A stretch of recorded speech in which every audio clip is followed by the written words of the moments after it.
Previously on previous episode cliché. Comic bubble cliché. Also, bloody computers, literally. Propaganda. Cliché Windows errors are cliché. During moments like these, I wish that the producer could afford a magic wand. The red screen of death. Budget Michael Bay. Deus Ex Kenema. Budget Star Trek. You know what? Deal with it. Budget everything. Oh, and did I forget to mention? Hours upon hours of logos. This warp effect is unnatural. No text would ever warp like this.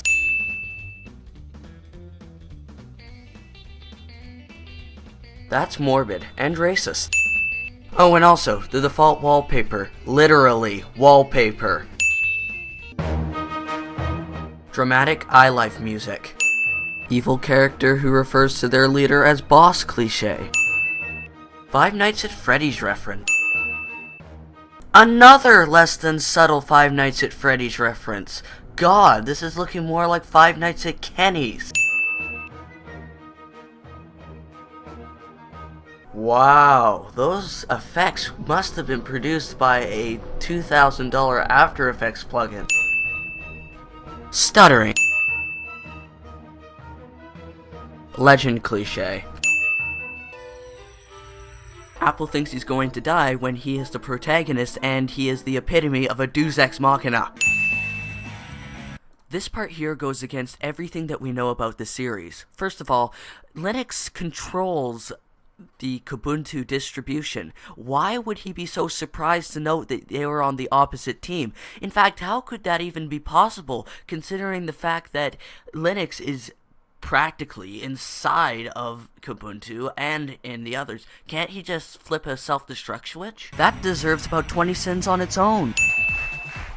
This is another thing that goes completely against everything we know about the series. This series is supposed to take place in an alternate reality where software and hardware become, well, living beings. Yet you hear human beings clapping and booing and laughing outside in like some sort of arena. The story is like an old road. It's full of plot holes, which deserves about 300 sins on its own.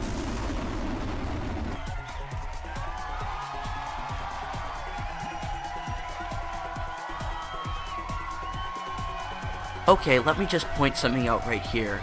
Any CPU from like the last 20 years would shut down before it went up in flames like this. And it wouldn't go up in flames like this. It would basically just smoke.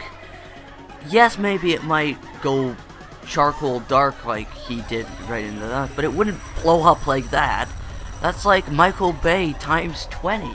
But I'm a forgiving person. I'll give it a discount of about 5 times.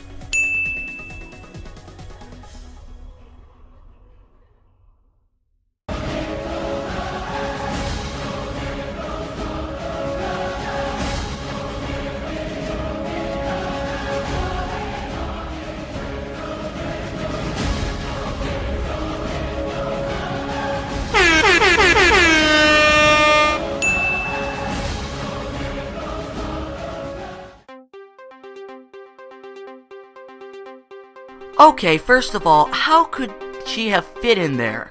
Like, come on, the physical dimensions isn't even big enough for her to fit in. And also, that seems quite dirty considering, she was kind of inside of him. I'll have to give that a few extra cents.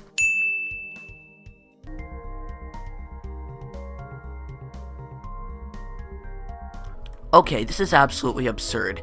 We have seen these PCs getting defeated by Apple and his crew 1,000 times over already, just by a single attack. Why can't they use it now? They can't be stripped of their powers, that would be stripping them of themselves. Yet why are they just staying there? Like, this is plot hole supreme if you ask me. And convenient. Fedora should not be one of Ubuntu's attacks. Fedora is practically a competitor to Ubuntu. How could Ubuntu control its competitor? If that was the case, then why wouldn't Apple use that power to control Windows since he has Boot Camp? Also, another thing that I just realized about this entire series. How could someone attack with another living thing? Since all software in the world of Computer Showdown, also known as the virtual barrier, has a life force, how could they attack with another person? It's like it's like one of us throwing another person at someone as an attack. Like, if iLife or iTunes was a piece of software, they would be alive in this universe, and they would basically be attacking with them, basically meaning a message of control. In that case, why wouldn't Linux be able to attack with Ubuntu in that case? You know what, this series is making me so confused, I'm just gonna end it right now.